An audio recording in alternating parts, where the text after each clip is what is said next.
Welcome back to the First and Goal podcast. My name is Sam Levine. Today we are going to be discussing the four major trades that happened in the last 4 weeks and their implications for both teams. Those trades include the Tyreek Hill, Matt Ryan, Deshaun Watson, and Davante Adams trades.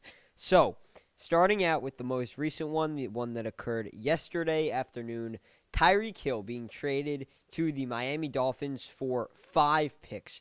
A first-round pick this year, second-round pick this year, fourth this year, and a sixth this year, and a sixth also next year.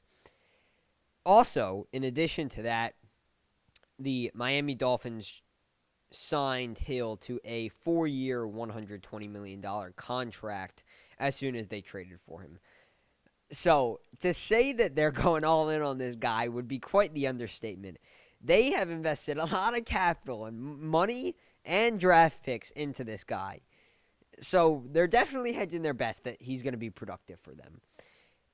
Not only are they predicting and betting that Hill is going to be a productive player for them, they're also betting that they are going to be a competitive team during the next 4 years and going to be competitive for a Super Bowl sometime in the next 4 years, because you don't give a guy $30 million, especially when they're not a quarterback, right? Especially when they're not a quarterback, when you don't expect your team to be competitive, right? It's like throwing away money. It's throwing away 15% of your salary cap. So it doesn't make any sense. So they're expecting 15% of your salary cap, you're throwing that away during a time when you aren't going to be competitive. It doesn't make any sense, right? So also giving up this much capital, again, doesn't make sense if they think they're going to be going into a rebuild period. So it's very interesting because they are in a very difficult division. Obviously, the AFC is very difficult to begin with. The Buffalo Bills are a Super Bowl contender. The Patriots are a real playoff contender. They're getting better as well. They're on the upswing. The Jets, listen, they're not good now, but I'm a believer in Zach Wilson. I think they will be good at some point with Wilson at the helm. That means sometime in the next 3-4 years, they're going to be a good team. I think it's very risky, and I wouldn't feel confident saying that the Dolphins are going to make the playoffs this year or next year, or B, that sometime in the next 4 years, which is throughout the duration of Hill's contract, they're going to be a Super Bowl contender, and they're going to be a contender to make a deep playoff run. Sorry, just got to decline that call. I find it very hard to believe that they can call themselves a playoff contender. Just putting on Do Not Disturb. I feel it. I would not feel confident in calling this team a playoff contender right now at the current time. Under Tua, can they get to that point? That's the real question, because now if you're not going forward with Tua for the long term, all right, it's going to be 1 year. So it's 4 years on top of the 1 year Hill has remaining. So it's 5 years in total. Or 5 years in total that the Dolphins have him under contract. So if Tua doesn't work out, we're going to know after this year, right? They're going to move on from him this year if they move on from him, most likely. So that's 1 more year. So you've got 4 more years. If you draft a guy, you're looking to develop another player. You're looking to spend another 2, 3, maybe even 4 years developing a quarterback before you're going to really be a Super Bowl contender. That's not ideal, especially when you just paid this guy $30 million. So not only is this betting on the Dolphins being a Super Bowl contender within this contract span, it's also kind of betting on Tua. It's kind of betting on your quarterback. Because for this deal to benefit the Dolphins, for it to work out in the Dolphins' favor, they have to be competitive throughout this contract lifespan.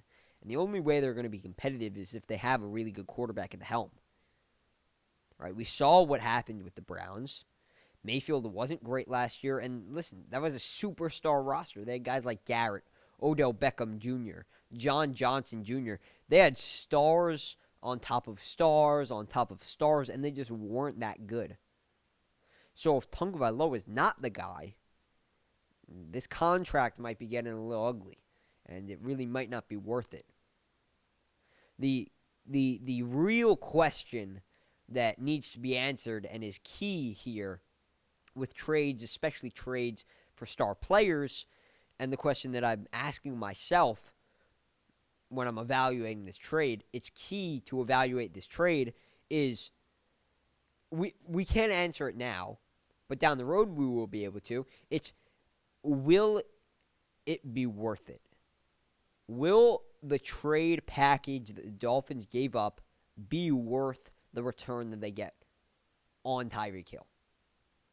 Not is Tyreek Hill worth it, not is him as a player worth it, not is his production worth it, but is the value that he brings to the table worth it? Is, during this span, what they get from him worth it? That's the question that needs to be answered to truly evaluate this trade. And let me explain what I mean by that. What I mean by that is not, does he have 2,000 or obviously he's not going to have 2,000, exaggeration, but just say that's not the benchmark for that is not, does he have 1,500 yards and 15 touchdowns over the course of the next 5 years. That's not the benchmark, because he could do that and the Dolphins could go, 1-15, 1-16 now, and 2-15. That's not my benchmark. My benchmark is, are they a Super Bowl contender? Do they win a Super Bowl? Are they consistently making playoff runs? Because this is what we saw with Matthew Stafford last year and the Rams, right? We know their slogan, F them picks, right? They traded 2 firsts for Stafford. They traded a huge package for Jalen Ramsey a couple years ago. They've invested a lot of draft capital into building a winning team. When it's all said and done, from 2016 to 2024, they will have had 0 first-round picks. 0. But it's worth it because they won the Super Bowl this year. It's all worth it. It all paid off. The question with Hill is it going to pay off? And that's a vital question that we can't answer right now. But it's really the question that has kind of been looming on my mind at this point in time, because I don't really care that they gave up 5 picks overall to get Hill. It is a lot. It's definitely a lot, and it is a big risk. You're betting a lot on his success and the impact that he will have on your team. But I don't care really necessarily about that. If it does end up working out, all good. You have my full support. The trade has my full support, and I'm all for it.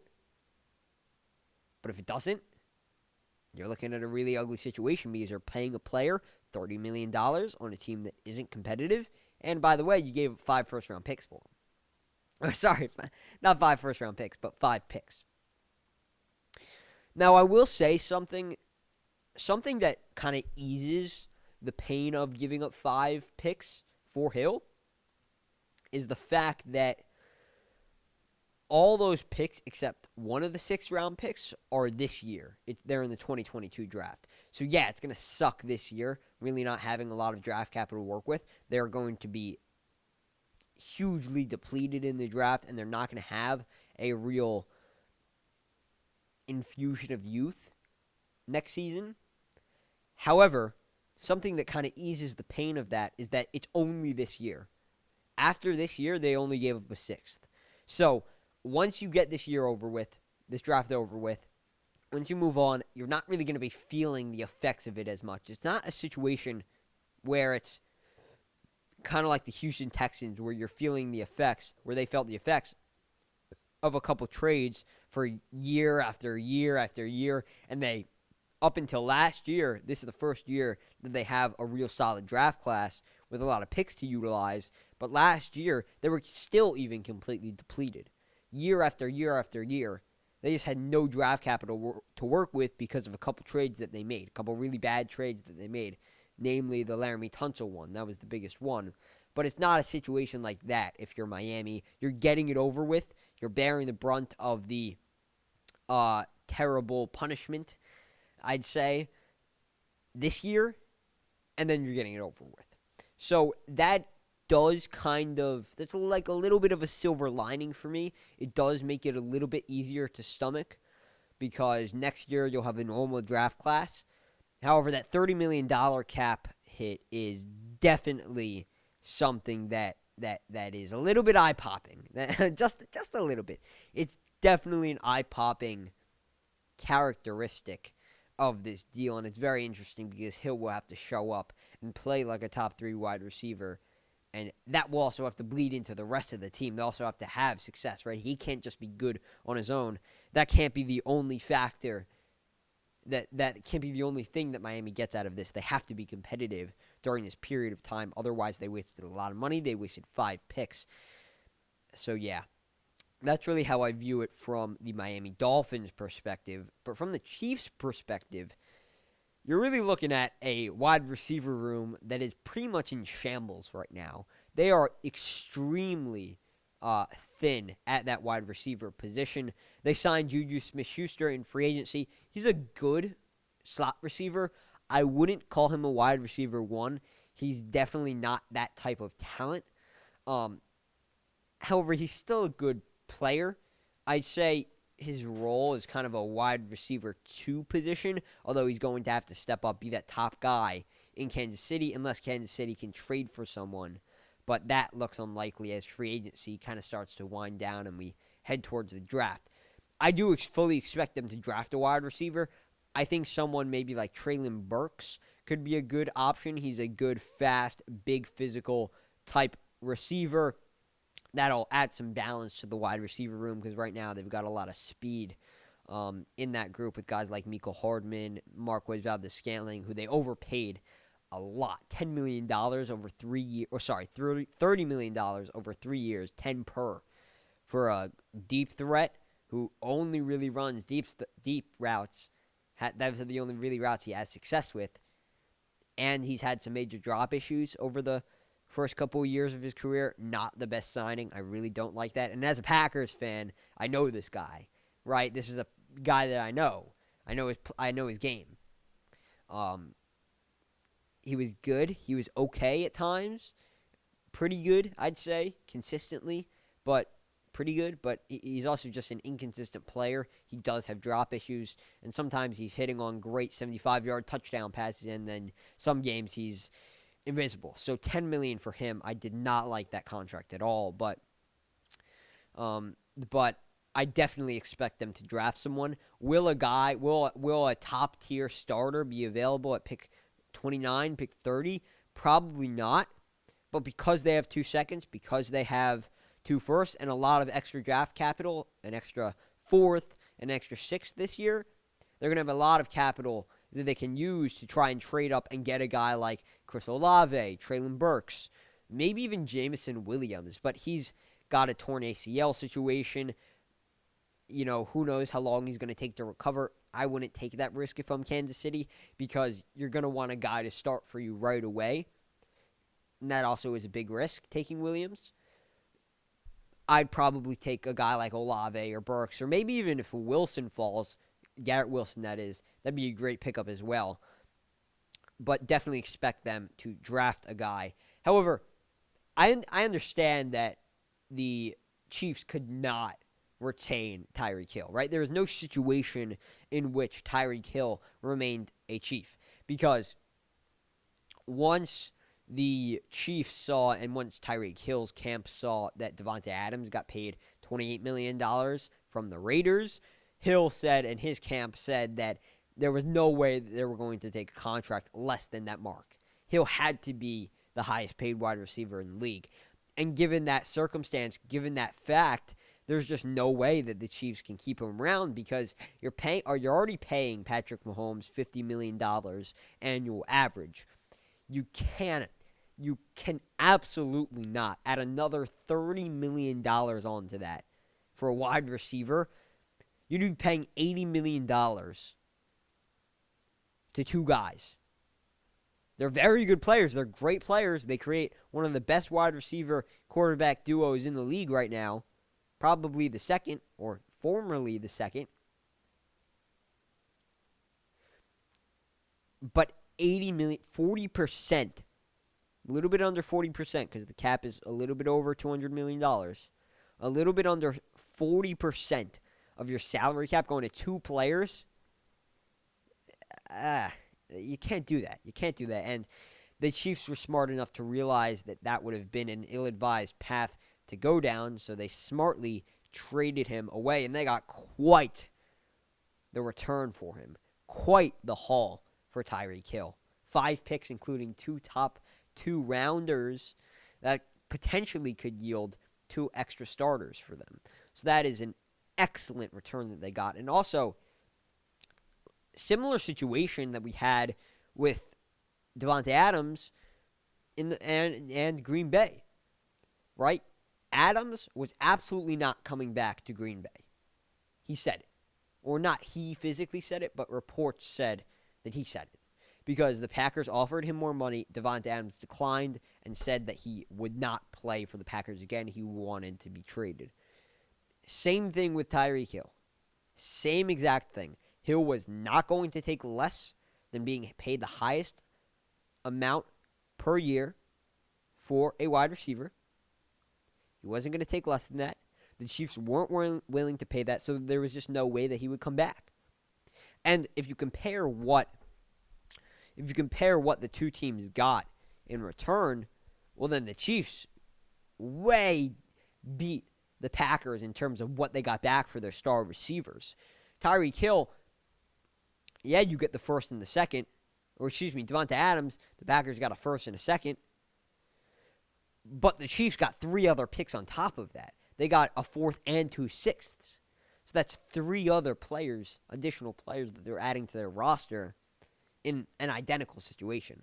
So it's very interesting to see. Very desperate situations for both of these teams, except the one difference is that Tyreek Hill's contract isn't up yet.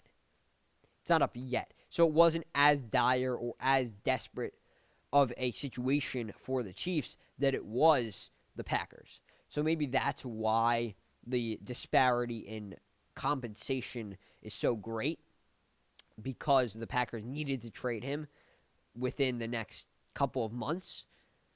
But obviously, or actually no, the draft is April 28th. So you need to trade him within the next really 10, 15 days so that you can be set with your draft plan. With the Chiefs, you had a lot of time. You had up until the trade deadline, and maybe even next year if you franchise tag Hill and try and work out a trade then. But you had a lot more time if you're the Chiefs. That's probably why the compensation for Hill was so much greater than Adams. But it's very interesting because I love what the Chiefs got back for Hill. They got a lot back for a player that was not going to return to their team. So kind of a dead situation with Hill. They got what they could for him, and what they could was a massive return. What they got was a massive haul. There was no compromising from the Chiefs in that situation. The Dolphins, they gave up a lot. And I'm leaning towards it's probably not going to be worth it, because I don't trust the Dolphins to be so successful within the next 4 or 5 years, especially if Tua doesn't pan out. If he doesn't work out, that's looking real tough for the Dolphins and this situation, because they invested so much into Tyreek Hill. But if it does work out, all good. You have the Sam Levine stamp of approval. But all good, because you went out, you got a star player, you didn't worry about the price, and he contributed to a great team. But if it doesn't work out, you're looking at a very difficult situation for the Dolphins. So, moving on, let's talk about the second most recent trade. Probably the least significant trade out of all of these, but still a very interesting one nonetheless.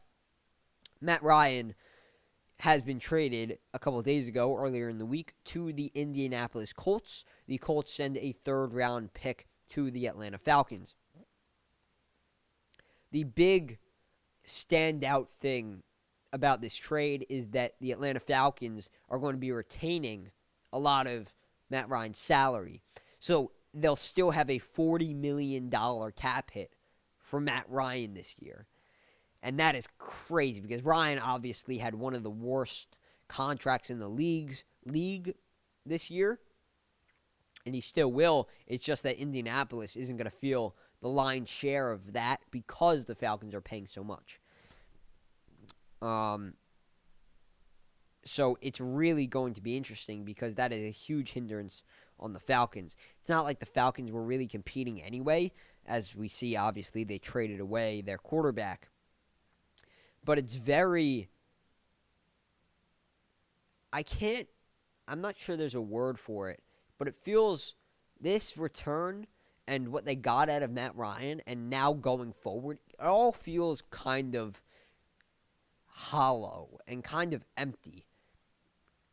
I'm not sure I'm describing it in the best way, but, getting rid of Ryan is the real signaling that you're really going into a rebuild now. Right? This is actually rebuild time. And what they got back for Ryan, and I'm not saying the Colts should have given up more, maybe a second because he's a quarterback.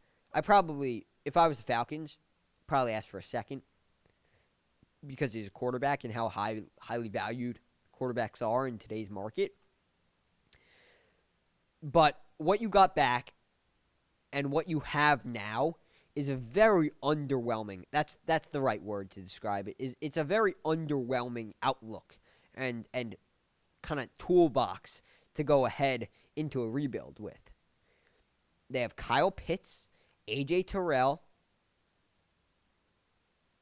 That's really it. I mean, they don't have a lot of other young talent to go into this rebuild with. I mean, who knows what's going to happen with Calvin Ridley, right? I mean, he's a very good player, and he is young. He's not actually that young anymore. He's 27 now. But he is a very good player, but he's suspended now for gambling on the game the whole season. So, who knows? Who knows what's going to happen with him?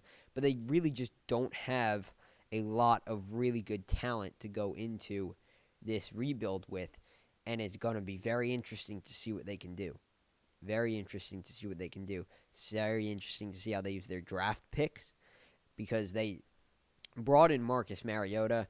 Who knows if they believe in him to be the real starter or if they'll bring in a young guy to develop under him. Maybe sitting there at pick 8, they could have their choice of quarterbacks. They do have the Lions and the Panthers picking ahead of them, so they might have a quarterback or two taken. But if only one, but I doubt both of those teams will take quarterbacks because the class isn't that good this year. I really wouldn't say that there's a quarterback that talent-wise deserves to be taken top 10, although I'm sure we'll see a quarterback go top 10 because it's the NFL draft and every team needs quarterbacks, right? So I'm sure Malik Willis will be the first off the board. Kenny Pickett out of Pittsburgh would be my second.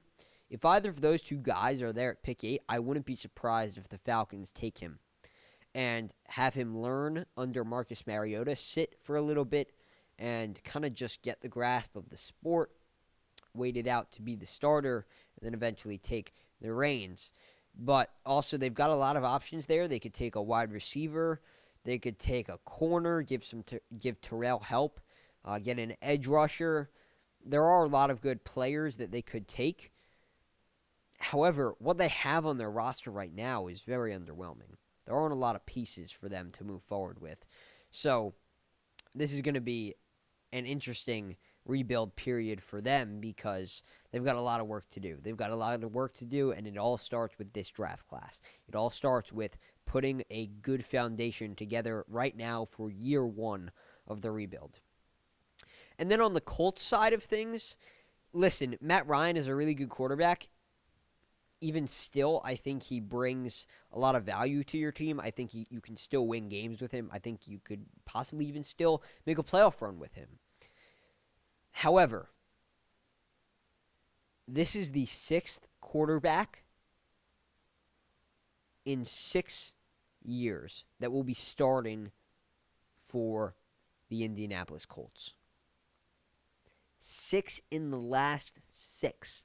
Obviously, the first year of that, Andrew Luck was injured, so it's a little different. But then second year, you have Andrew Luck, and then after that, it's just madness. It's Jacoby Brissett, it's Phillip Rivers, it's Carson Wentz, and now Matt Ryan. And the thing that it doesn't bug me that they traded for a quarterback, right? It wouldn't have mattered to me if the quarterback that they traded for was, for example, Russell Wilson, right? Because Russell Wilson is an all-pro, Pro Bowl player. I think they actually probably should have been more aggressive in trying to get Wilson because he is a franchise quarterback, and that would have stopped the revolving door at that position that the Colts currently have, right? You would have had your guy then. Obviously, they weren't going to get Deshaun Watson. That was off the table. That was not going to happen because the Texans are in the same division as the Colts, right? So why would the Texans trade him there? Also, I think the Colts probably should have been more aggressive in trying to get Matthew Stafford last year because Matthew Stafford is much better than Carson Wentz. He's also much more of a franchise quarterback than Wentz is, even though I really do think Wentz deserves another chance with the Colts. Even though that I think Colts management got impatient. They were not willing to see the upside in Wentz. All they saw is that they missed the playoffs, and that must be Wentz's fault, so he had to go. That was a very bad approach by them, I think, and I did not like it. However, what's done is done. Matt Ryan may be a good quarterback still. He may be a talented player, but he's no different than Wentz. He's no different than Rivers. He's just another good starter. He's not a franchise quarterback anymore. He's not anything different. This isn't a guy that is vastly better than Wentz. In fact, he was worse than Wentz that last year. And he was worse than Rivers when Rivers was with the Colts for that 1 year. I think this is a very similar guy to Phillip Rivers. It's a very similar type of deal, bringing in Ryan as to bring in Rivers. They're very similar moves, in my opinion. Both older veterans nearing the end of their careers. Ryan probably not as close to retirement as Rivers was when he joined the Colts. However, you're not getting long-term production out of Ryan, right? This isn't a guy that's going to be with your team for 5 years. I'd say max 2. I really think Ryan is starting to phase out. Max 2 is my guess. And they still don't have a franchise quarterback to follow up Andrew Luck. I mean, it's just not the approach that they should be taking. The Colts have gotten very impatient, and it's kind of like they're antsy. They're antsy to make the playoffs and make a playoff run. That they're just bringing all these veteran quarterbacks that aren't necessarily better. One isn't necessarily better than the other. They're all very similar in terms of how good they are, and hoping for different outcomes. They're hoping that this quarterback or that quarterback will be able to give them a spark, and with that player, they'll be able to go on a run. And that's just not how the league works. You have to either trade for and get a star quarterback, like we're seeing with, Russell Wilson, Deshaun Watson, Matthew Stafford, Tom Brady, or you got to draft and develop a guy. You can't just trade for these good kind of mid-level players and expect to win Super Bowls. It's just not how it works, and it's not a successful way to approach the quarterback position and building out your roster. So it's got to be remedied because they can't just continue this cycle of quarterbacks. They're not going to win a Super Bowl with Matt Ryan. Matt Ryan is not going to lead Indianapolis to the promised land, and once he's gone, they're going to have to bring in another quarterback. And I pray for the fans of Indianapolis that they draft someone and they don't trade for someone unless that guy is a top 10 player in the league, top 10 quarterback in the league. Because if he isn't, it's just going to be the continuous cycle here in Indianapolis. And at least with Carson Wentz, You're getting a guy who is very efficient statistically. He ran the offense very well. He has a lot of chemistry with Frank Reich. You know, he works in a system where you are run heavy. He benefits off of that, and he's very productive in that type of offense. Ryan, he's just an older quarterback who's good. Not as good as Wentz was, though, last year. But he's still good. But you're not getting any longevity out of him. Wentz, he could have been there for a while. He could have had that longevity with the team. Maybe that isn't the ideal situation because I wouldn't consider him a franchise quarterback. But you could have if you wanted it, right? If he showed he was worth it. You could have had long-term with him. But you chose Ryan, who's going to be out the door in minimum or maximum 2 years. The latest he's gone is 2 years. That's the time frame I give it. But for the Colts, you know, you're giving yourself a quarterback that's good, and you're giving yourself a chance to compete. Are you going to make a playoff run with Matt Ryan? No, you're not. Deshaun Watson, in probably the biggest trade this week, probably the biggest trade this offseason, excuse me, gets dealt to the Cleveland Browns for a big, big package. 3 first-round picks, and I can't remember. I think it was a third and a fifth. I believe those were the 2 mid-round picks, but definitely 3 first-round picks did the Browns send to Houston. So, yeah, I mean, Cleveland kind of came out of nowhere with this one. We didn't really, all the rumors that we were hearing over the course of the season and really in the beginning stages of the offseason, there was no real indication that the Cleveland Browns were going to be big players in the Deshaun Watson sweepstakes. There was nothing that indicated that they were interested in him. But they emerged over the last week. Talks ramped up between the two, and Watson chose the Cleveland Browns. Now, he chose the Cleveland Browns for a very specific reason. That specific reason is because they gave him a 4-year, $230 million contract. I'm going to just do 230 divided by 4. That can't be right. That's $57.5 million. So maybe I have the total number off by a little bit. It might be 180, 185, something. I don't know. But I think it comes out to 45 per year. But whatever it is, it's definitely above 40. It's definitely in that 45 range.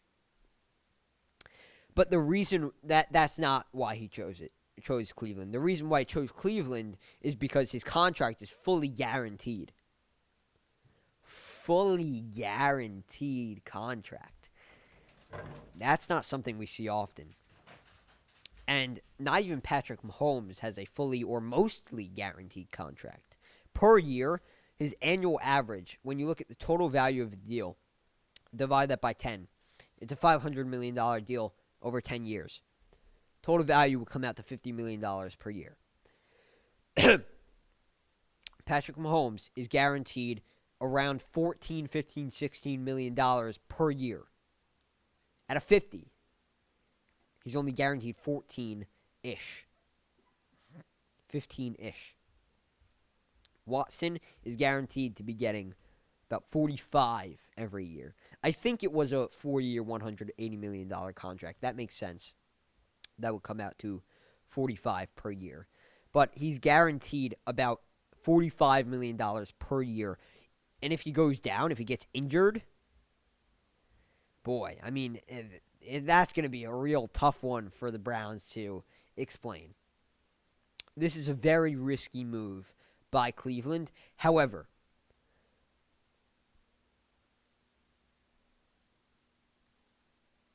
the only way it appears that they were going to land Watson was if they guaranteed the 3rd and 4th years of the contract. It's a 4-year contract, and the only ways they were going to get him was if they guaranteed the 3rd and 4th years of the contract, because that's the reason why Watson ruled out the Panthers, who I originally thought he would be going to. I originally thought he would go to Carolina. But Watson ruled them out because they weren't guaranteeing the third and fourth years of his contract. Cleveland, they were, right? And I think that was probably the only way they were going to land him. That was probably the only way they were going to get him. So in that sense, I don't necessarily have that much of an issue with it. I know they gave up a lot in terms of money to this guy. I know they're guaranteeing a lot, and it is a very high-risk, high-reward move to do this. But it makes sense. Now, would I do it? No, I probably wouldn't if I was the Browns, because you already have Baker Mayfield, who I know isn't the best player, but he's still a good starter. And definitely your quarterback situation isn't as bad to say you need to throw out 3 first-round picks, 5 total picks, and fully guarantee a guy $45 per year to fix the quarterback position. Baker Mayfield can carry you over till you find another guy, till you draft someone, or maybe Baker works out. Because let's not forget, last year in 2020, he was a top 10 quarterback. Let's not overlook the truth that in 2020, Baker Mayfield was absolutely a top 10 quarterback. I believe he was 10th-ish in quarterback rating, which is a great number. But overall, just not even statistically, he led the Browns to the playoffs. He ended their playoff drought. This is the guy that gave the Browns hope. He rejuvenated their roster. All of last year, he played through a shoulder injury. He gave this Browns team everything he had. He really did. The sense that I get from him is that he's also a really good leader. He seems like a very good locker room presence. And he has really helped rejuvenate this team and bring them from the dead, right? This is the guy that awoke this team, awoke the fire in them, brought them back to the playoffs, and made them a competitive team. And the just disrespect to this guy that you did in a blink of an eye, you trade 3 first-round picks for another guy, you give that guy $45 million per year, and kick Mayfield to the curb, and you trade him. They also said that they wanted an adult at quarterback, obviously slighting Mayfield with that comment. How disrespectful can you be? I mean, these guys are grown men. This is supposed to be a business. It's just childish. These are not 5-year-olds on the playground fighting for the swing. At least that's what that's my view on it. I don't know. The Browns general front office might see it differently. But it's just extremely rude and disrespectful to the guy who has given everything to the city of Cleveland and who's put his heart and soul into the Browns and has completely pumped life into this franchise. So, I mean, he might not be the best player anymore. He might not look like he's your franchise quarterback anymore, but he's still a good player. He can still be your starter for the time being. And listen, just a year ago, he was a top 10 quarterback. So it might have just been a down year. I don't think it's wise to give up on a guy too early after one bad year. However, I'm not saying they made a bad move by getting Deshaun Watson. I'm saying I probably wouldn't have made that move. I'm not saying it's a bad move, right? Because it's the same thing with Tyreek Hill. If trading all that capital pays off, then absolutely worth it, right? If the Browns make a deep playoff run, if they win a Super Bowl under Watson, there's 2 or 3 years left on Watson's contract remaining, so he's going to be in Cleveland for another 6 or 7. At least that's how long he'll be under contract for in Cleveland. That's a long time. That's a really long time. So if they win a Super Bowl under him, same thing as Matthew Stafford, right? All the credit. Absolutely worth it. Absolutely worth it. 100%. If they don't, it's starting to not look great. It's going to be very interesting to see how it plays out. Also, Baker Mayfield needs to be traded right now. The Browns said he was looking for or they were looking for a first-round pick in return for Mayfield. Didn't seem like, based on reports and kind of reporters feeling out the market, didn't seem like they were going to get that for Mayfield. Execs around the league don't seem to be that high on the Oklahoma alum, which is kind of understandable coming off of a pretty poor year. I expect him to garner a second, maybe in worst case scenario, a third, but probably a second because he still is young. Similar maybe situation to Carson Wentz. Maybe a second that's a conditional first, or a third that's a conditional second, something like that. But also something that I thought was really, really funny, like absolutely hysterical, was a report that came earlier in the week that said Baker Mayfield and the Carolina Panthers have mutual disinterest for joining together, which I thought that was hysterical. The report said mutual disinterest from Baker to play for the Panthers and for the Panthers to trade for Mayfield. It had me laughing my behind off. I mean, it really did. When I saw mutual disinterest, I was staring at my phone like, are you sure this isn't a typo? I looked at it a couple times. I was like, that must say interest, right? Not disinterest? Because I've never seen that before. I've never seen a report that said disinterest or mutual disinterest. Right? They're both like, no, I don't want to go there. Mayfield's like, I don't want to go there. And Panthers are like, we don't want you. I've never seen that before. So I thought that was pretty funny. But I'm not really sure who's going to trade for him right now, because he said he wanted to go to the Colts most. The Colts traded for Matt Ryan, so he's not going to be playing for the Colts. Ryan is their starter. Doesn't want to go to the Panthers. Panthers don't want him, so he's not going to Carolina. Could be the Saints, but they've got Jameis Winston, and Winston and Mayfield were kind of comparable last year. Winston might have even been a little bit better, maybe, but they were both kind of within the same ballpark. So I really don't know who's going to trade for him. Maybe he goes into kind of a Marcus Mariota role after, or Mitch Trubisky role after those guys left the teams that drafted them. Back up a good quarterback, and then after about a year, go somewhere else and be a starter when an opportunity pops up. But Mayfield's better than those guys. Like I said, just a year ago, he was a borderline top 10 quarterback. So this is a guy who's got a lot of talent. He's a former first overall pick. He still does have a lot of talent, and he can be a starter in the league. I really think this situation is more comparable to the Carson Wentz situation, right, where he showed a lot of talent. He was really good in some years.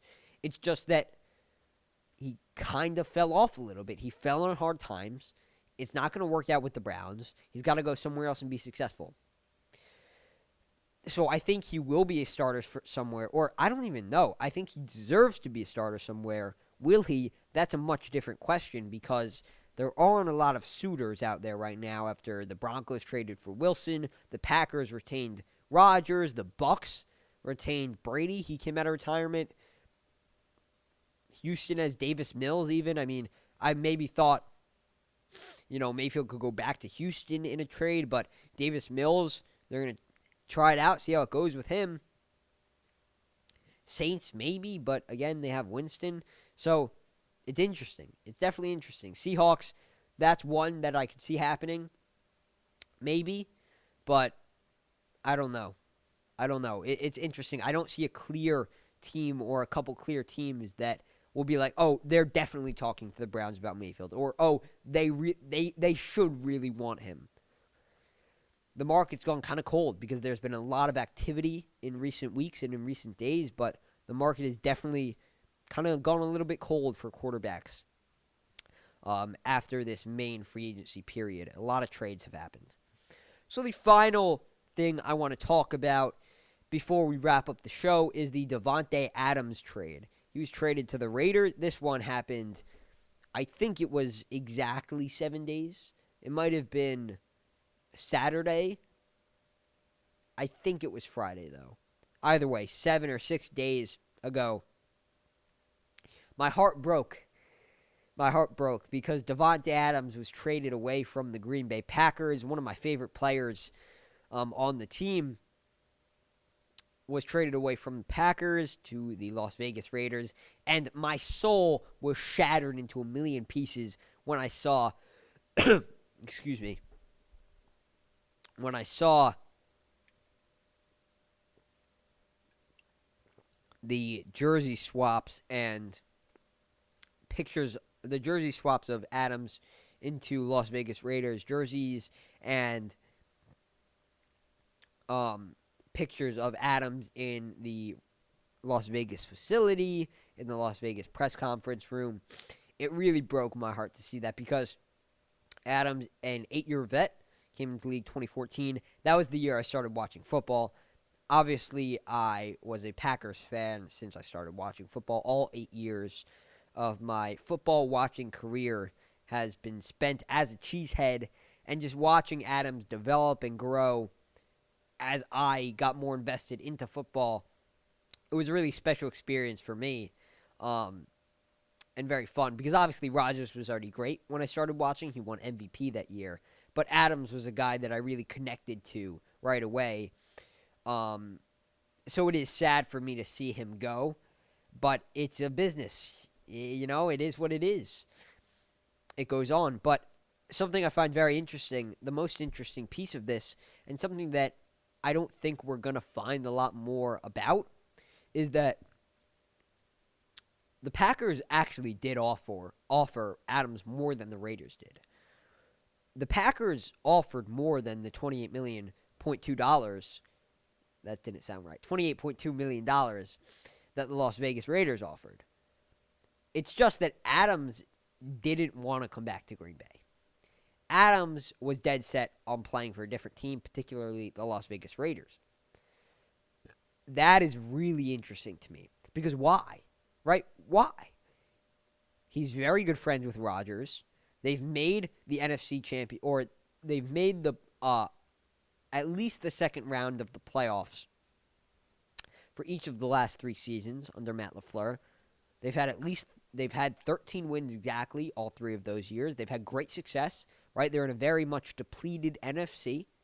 The NFC isn't that good this year. The AFC is way stacked, especially the AFC West, which is the division that the Raiders are in. It doesn't seem to make a lot of sense why he wouldn't want to return to Green Bay. So the only thing, again, this is just speculation. This is not fact-based. This is just my opinion based on observing the Packers and being a Packers fan for 8 years, is that maybe the Packers don't treat their players that well.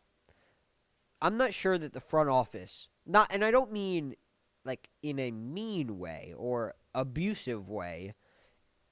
I mean just they don't make them feel special. They don't make them feel wanted. Again, this is just my opinion, just the speculation and my speculation on the situation. We've seen Zadarius Smith be unhappy with the Packers. He got released. That was more because of cap issues, not because of any tension between the two, but he definitely was unhappy with the team for a period before he got released, which led to some tension between the two sides. Adams obviously got very upset with the front office. He said he was very frustrated with the front office at one point. Obviously, the whole last 2 years has been spent with Aaron Rodgers and the front office not treating him like he deserves to be treated. So I'm just not sure that the Packers treat their players so well. I'm not sure that they make them feel wanted, which is interesting, which is definitely interesting. I feel like they might have a more traditional, a more conservative approach and outlook on team building that is, it's top down. The players are a kind of very much an asset to the team, and they're kind of like a pawn, like a chess piece in a way that is used for the team's success rather than people that you kind of build a relationship with. Again, this is just speculation. I'm not trying to badmouth the Packers at all. I don't know whether this is the case, but as an outsider observing, it kind of seems like there might be some aspects of what I just described in the Packers organization. Otherwise, the Packers get a first and a second back from Las Vegas. Now they'll have 4 picks in the top 2 rounds. they've got to spend one of their first-round picks on a wide receiver, one of the highest one, obviously, I think, because their best wide receivers right now, Randall Cobb, Allen Lazard, not ideal whatsoever. You can't go out day one and expect to win a lot of games having those two guys be your top wide receivers. So I really think they should sign Julio Jones, although reports did say Jones wanted to be paid big money. Packers have about $11 million in cap space. You also got to take into account about $5 million for the draft, so they really have $6 million to spend. That's not going to get you Julio Jones. Also, Jarvis Landry said he wanted to be paid as well, so I don't know if they're going to really get a veteran wide receiver, which is a real issue for me because trading Adams, I was thinking they were going to be able to sign one of these other guys. Now that it looks like they probably won't, that's a real issue for this wide receiver corps. I would honestly draft 2 wide receivers in the first round. I'm serious. I would draft Chris Olave or Treylon Burks at pick 22. I think one of them will be available. I don't think both of them will go before 22. And then if Jameson Williams, now hear me out. I know Jameson Williams, most talented wide receiver in the class, but because he tore his ACL, I really think he's going to fall down draft boards. If Williams falls down the board past 22, and if he's starting to fall, either trade up or just wait it out till pick 28 because there aren't a lot of wide receiver needy teams between 22 and 28, the Packers' 2 picks. So you could probably just wait it out for Williams to fall at 28 if he is still falling and draft him. I think that would be an excellent move for the Packers because now you have Olave, who's a young budding star, great route runner, a lot of speed and athleticism. And then Jameson Williams, who, when he comes back around probably mid-season, you're going to have one of the best young wide receiver duos in the league. That core is really going to be scary. So I think they have to take advantage of Williams falling down boards. They have to take advantage of that opportunity because Williams is a stellar player. I mean, his production last year at Alabama, it was incredible. He was superb. He really was. He blew away the competition. He was far and away the best wide receiver in this class before he tore his ACL. And Olave, obviously a great player as well. So you got to take advantage of Williams potentially falling down boards. I think they really should jump on the opportunity to draft him. That is going to wrap up this episode of the First and Goal podcast. Thank you for joining me today. Please subscribe to the YouTube channel. Subscribe to the podcast as well. Leave a good rating if you're listening to it on Apple Podcasts, Spotify, or wherever you listen to your podcasts. Apple, YouTube, please leave a thumbs up. Helps us out a lot. Either way, whether you're watching the video version or listening to it via podcast, please share it with a friend. It helps us grow the podcast immensely. And until next time, Sam Levine signing off.